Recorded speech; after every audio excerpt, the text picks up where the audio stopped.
Zdravím vás všetkých z niečoho, čo vám bude asi znieť ako ponorka, pretože máme tu posledný kus novinky na slovenskom trhu, austrálska puška značky Litgo. A o 4 ráno mi ešte napadlo, že vlastne nemám vôbec žiadne video k tejto puške, takže veľmi rýchle predstavenie tohto nového produktu. Firma Litgo v Austrálii funguje už viac ako 100 rokov. Do Európy sa začali voziť až teraz. Sú známi svojou kvalitou a precíznosťou prevedenia. Celé dnešné video budem robiť iba modela s rukami, pretože sa mi nechcelo nejako špeciálne do tohto obliekať. A okrem toho budem mať viacej takých blízkych záberov. Takže môžem na začiatok vám povedať toľko, že ľudia, ktorí si túto pušku kúpili, tak skoro všetci hovorili, že viete čo, všetci majú okolo na styku, tak sme chceli niečo iné. Čiže táto puška má svojimi schopnosťami aj cenovo niekde približne úroveň tyky. Austrálčania hovorili, že by mala byť lepšia a ešte presnejšia. Potrebujeme to viacej vyskúšať, aby sme si to aj my vedeli potvrdiť. Vieme ich doniesť v dvoch kalibroch, 308 Winchester a 6,5 Creedmoor. V Austrálii sa predávajú aj s drevenými pažbami, u nás budú zatiaľ s týmito polymerovými pažbami. Takže poďme taký rýchly prehľad. Toto je už puška tak, ako je upravená pre klienta, ktorý si ju zajtra ráno berie. Takže je tam upravená spúšť sa dá nastavovať v troch rozmeroch alebo možnostiach, ako napríklad váha od 700 g po 2 kg alebo potom dĺžka ťahu. Okrem toho vidíte na nej optiku Sightmark 1 až 10, skôr určená pre AR-ko, ale keď niekto chce veľmi ľahkú optiku, tak sa tam hodí. 56 cm hlaveň a na konci úsťová brzda. Čiže štandardne táto puška je opatrená iba závitom 5-8-čkovým, ako majú AR desiny. Takže hociaké AR desina, úsťovú brzdu môžete na to dať. Tento model sa volá LA102 Crossover.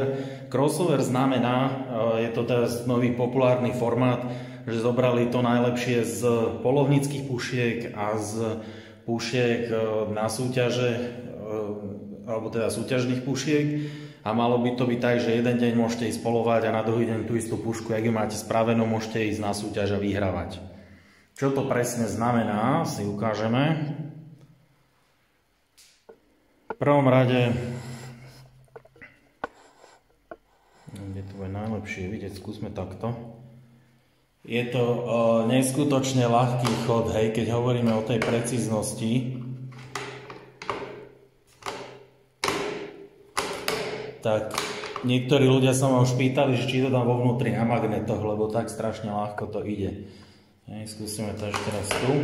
Druhá vec je, keď sa snažím pohnúť, žiadne vôle, doprava, doľava, hore, dole, proste je to tam absolútne pevne zaseknuté. Druhá vec, poistka je trojstupňová, to znamená,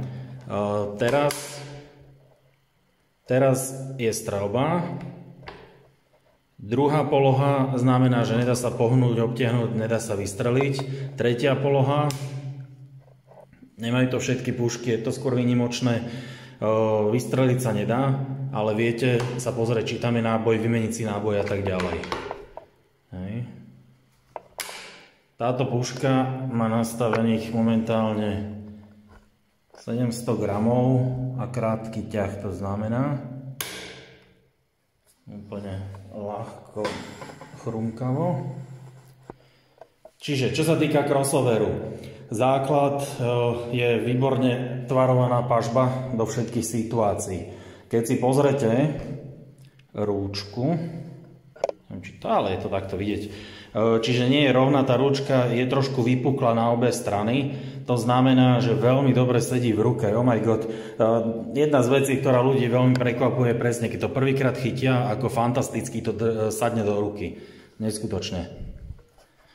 Druhá vec, čo sa týka crossoveru, samozrejme dĺžka hlavne.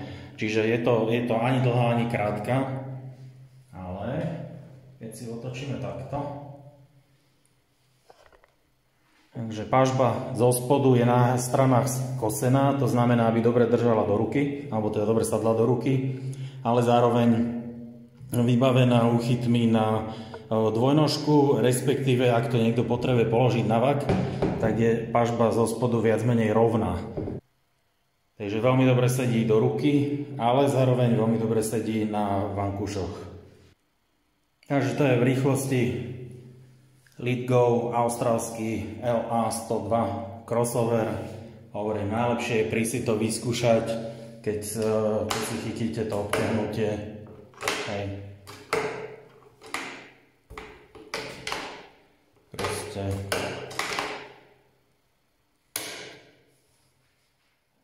Je to úplne iný zážitok. Proste čakáte toto oveľa drahších zbraní. Opa.